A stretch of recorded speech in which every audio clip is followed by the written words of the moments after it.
Hello मेरे प्यारे बच्चों और मेरे प्यारे मित्रों, सब स्वस्थ रहें ऐसी आशा करता हूं। आज जरूरी जानकारी में आज का विषय है नदियां हमारे जीवन का की रेखा।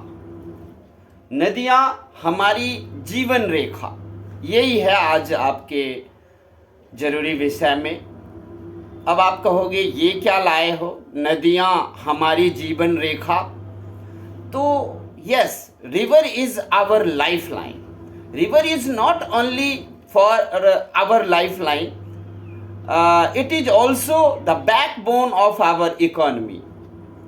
ये हमारी अर्थव्यवस्था की रीढ़ की हड्डी होती है। नदियां हमारे लिए शुरुआती जब इंसानी और मानव का सभ्यता शुरू हुआ तब से लेकर नदियां आज तक हमारे साथ हैं। और जरा कल्पना करो कि नदियां हमारे बीच से, हमारे बगल से, हमारे देश से, हमारे गांव से अगर हट जाए तो हम जीवन कैसे जिएंगे।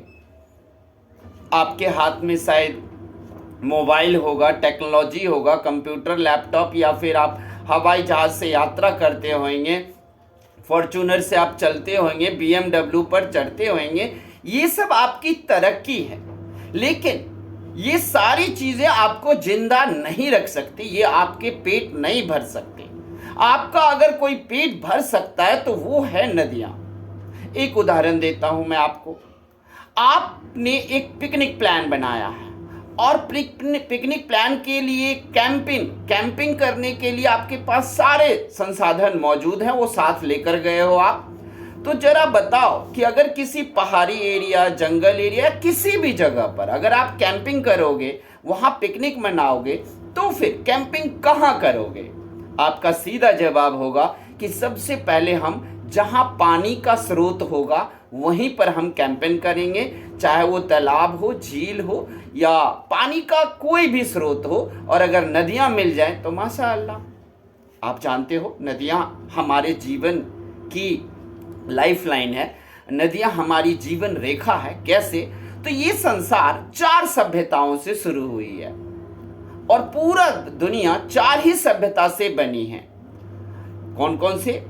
सिंधु नदी घाटी सभ्यता, मेसोपोटामिया की सभ्यता, और मिस्र की सभ्यता, और चीन की सभ्यता।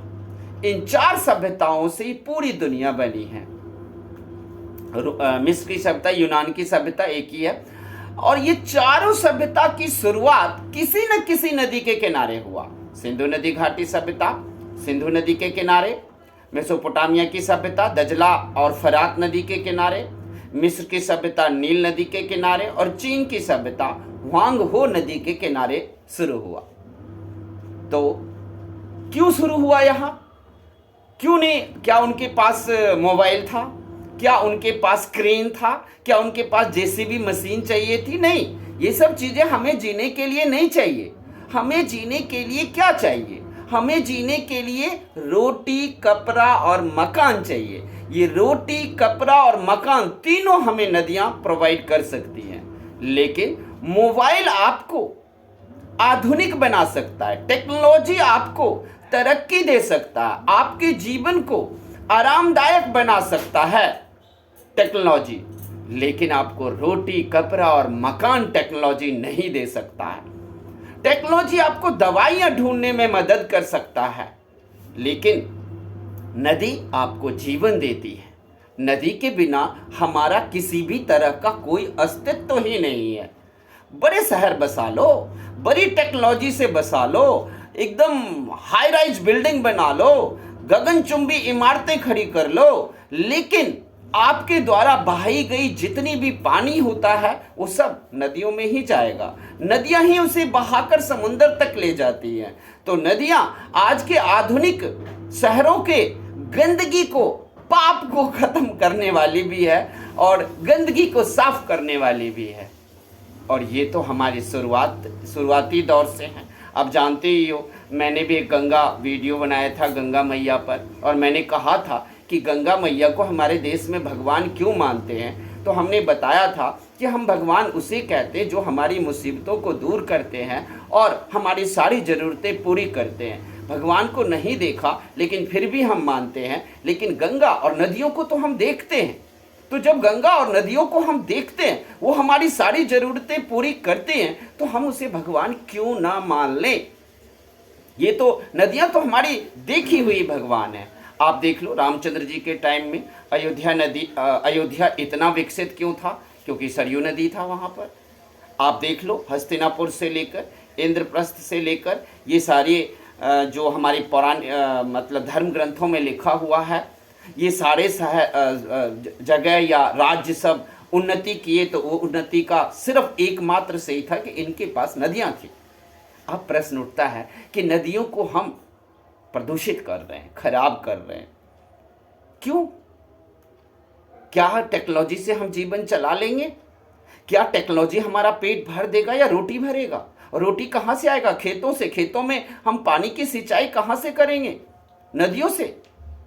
खेत 7 साल लगातार एक खेत में हम खेती करेंगे, वो बंजर होने लगेगा। फिर नदियाँ बाढ़ लाएंगी और हर साल उसमें नई मिट्टी लाएंगी और वो जमीनें उपजाऊ की उपजाऊ ही रह जाएंगी।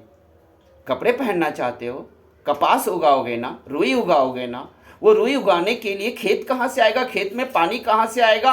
और खेतों के मिट्टी में उपजाऊ शक्ति कहाँ से आएगा? नदियों से आएगा। नदी ही देंगे। इसलिए नदी हमारी जीवन रेखा है।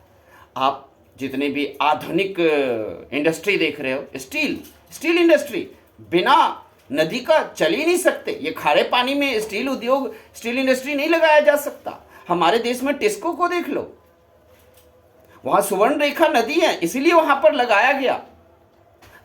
और जितने भी भिलाई में है, सब नदियों के नदियां हैं, इसीलिए वहां पर स्टील इंडस्ट्री लगाया गया है।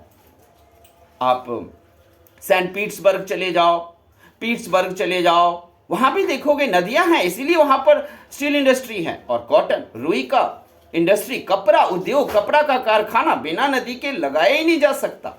क्योंकि कपड़े के सूत को धोने के लिए हमें बिल्कुल मीठा पानी और साफ पानी चाहिए। तो क्या हुई नहीं है हमारे नदियां हमारे जीवन की रेखा, हमारे जीवन का लाइफ लाइन नहीं हुई क्या ये? तो यही मैं बताना चाहता हूं कि नदियां हमारी एक एक ज़रूरत पूरी कर सकती है। ज़रा इमेजिन कर लो कि अभी बिजली ख़त्म, मोबाइल ख़त्म, टेक्नोलॉजी ख़त्म, सब कुछ ख़त्म, तो हम जिंदा कैसे रहेंगे? बस एकमात्र नदी ही सहारा फिर से बचेगा। नदी के किनारे जाएंगे, वहाँ खेतों में फसल बोएंगे, वहाँ से पानी लेंगे। अगर हम मवेशी पालेंगे तो मवेशी को नहलाने के लिए, पीने के पानी के लिए ज़्यादा पानी चाहिए, वो सब नदियाँ हमें प्रोवाइड कर देंगे। और फिश भी हमें मिल सकता है नदियों से, उससे हमारे प्रोटीन की ज़रूरतें भी पूरी हो सकती है। वैसे आप फिश नहीं खाते हो और नहीं खाएं, बहुत अच्छी बात है, आप शाकाहारी रहो, लेकिन गाय भैंस पालेंगे, दूध मिलेगा और वो सब नदियों से हो जाएगा। नदियों के किनारे विभिन्न तरह के पौधे उगते हैं, आपको पता ही है। मिस्र में पेपायरस नामक पौधा उगता था, जिससे कागज बनाया गया और कागज का आविष्कार ही हुआ पेपायरस नामक पौधे से। तो नदियाँ हमारे लिए जीवन रेखा है। इसके बिना न आधुनिक युग चलेगा, न प्राचीन युग चलेगा। आधुनिक युग अगर बर्बाद हो जाता है तो आप देखोगे कि फिर नदियाँ ही हमें संभालेगी, नदियाँ ही हमें, हम भले ही आधुनिक युग में, अगर ये आधुनिक युग खत्म हो जाए, टेक्नोलॉजी की दुनिया, तो फिर से अगर हम प्राचीन काल में जाएंगे तो हमें नदियाँ ही जिंदा रखेंगी, नदियाँ ही हमारी सारी ज़रूरतें पूरी करेगी। तो आप लोगों का क्या ड्यूटी बनता है अब नदियों के प्रति, बताइए। आप लोगों का ड्यूटी बनता है नदियों के प्रति कि आप हमेशा क्या करें, नदियों को साफ रखने में मदद करें, नदियों को प्रदूषित ना करें। क्योंकि ये सरकार की योजना चलाने से काम नहीं बनेगा जब तक हर एक जनता अपनी जिम्मेदारी को नहीं समझते। क्यों? हर एक जनता को रोटी की जरूरत नहीं है क्या? क्या हर एक जनता को पानी की जरूरत नहीं है क्या? तो फिर सरकार ही योजना बनाकर उस पर पालन क्यों करेगी? हर एक जनता अगर अपनी रोटी की व्यवस्था करते हैं तो हर एक नागरिक की ये कर्तव्य भी है कि वो अपने नदियों को सुरक्षित रखे, अपने नदियों को प्रदूषित होने से बचाए। दिल्ली को ले लो, यमुना किनारे हैं, यमुना की पानी बिल्कुल काला हो रखा है, उसको संभालने में, उसका प्रदूषण दूर करने में सरकारी प्लान कारगर साबित नहीं हो रही है। ऐसे में क्या होगा? ऐसे में हर एक नागरिक की जिम्मेदारी है कि हर एक नागरिक अपना अपना जिम्मेदारी निभाए और नदियों को प्रदूषित ना करे, और अगर हो रहा है तो जो भी योगदान हो सकता है प्रत्येक व्यक्ति नदियों को साफ रखने में अपना योगदान दे, उनसे जो भी हो सकता है। तो याद रहे बच्चों, आप लोग नदियों को सुरक्षित रखने में, प्रदूषित होने से बचाने में मदद करोगे या नहीं?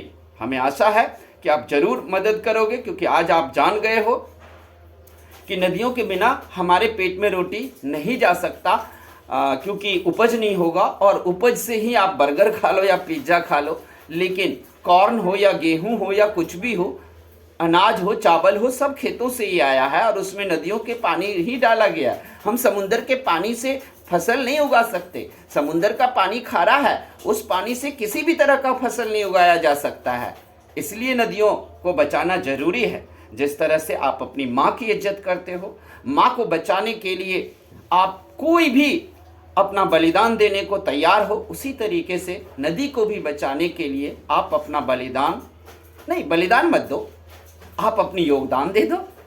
हम क्यों कहें बलिदान? बलिदान दे देंगे तो आप मर ही जाओगे, तो फिर नदियों को कौन बचाएगा? नहीं, बलिदान नहीं, योगदान चाहिए आपका।